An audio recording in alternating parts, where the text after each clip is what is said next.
Buddhist teachers often say we should not have a goal for our practice, and I have a hard time with that. Maybe it's my conditioning, but I need to have a goal as my North Star. What is the ultimate goal in mindfulness meditation? I really appreciate this question because it's one that's confused a lot of people. I mean, because if you think of it, for most of us, we move through everyday life with goals, whether it's to accomplish something at work or to do our type of exercise, whatever we're doing, or to connect with friends or make a great meal. And we have really important goals sometimes that we go for that inspire us.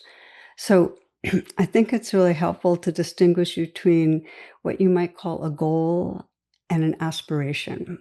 And a goal always has some imagined future outcome, to in meditation or spiritual life, it might be the goal is to be more peaceful or less stressed, less anxious or less reactive or more patient. And goals can be really skillful. They can focus our attention on something that matters, and they can energize us, and they can help us really establish a regular practice. But there's a shadow side to goals. And this is what I think you're hearing from different teachers, which is goals point us towards the future. They create this subtle kind of leaning forward, the sense of what I'm looking for isn't here, it's ahead. And that striving towards actually pulls us away from the very presence that meditation's inviting. Now, aspiration's different.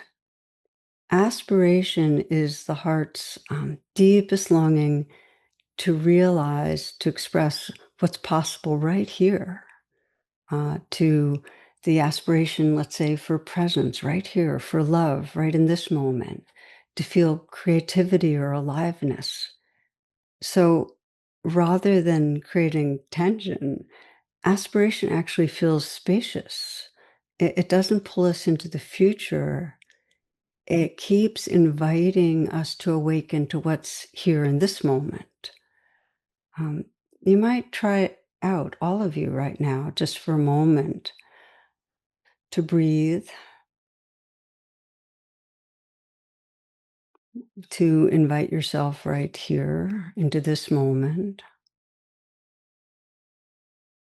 and to sense what you really long for, what most matters right here and now. What is it that matters? Like, what do you most want to feel or experience right in this moment? And when you sense into that, you can feel it in your body. If it's a goal for the future, there's a subtle kind of grasping or pressure or measuring yourself.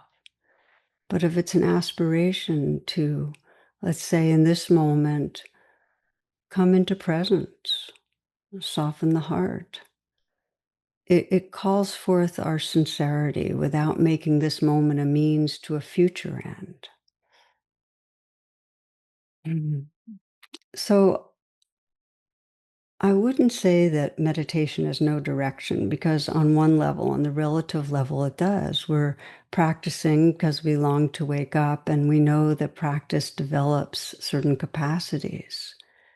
Um, but the paradox is that we discover what we're developing really only comes when we're fully inhabiting this moment. It's not by trying to strive for something else. So I think of it as aspirations, the voice of our awakened presence or awakened awareness calling us home. Aspiration is calling us home. And when we're in touch with it, we truly feel more here, more at home in who we are. So I hope that's helpful, distinguishing between goals and aspiration.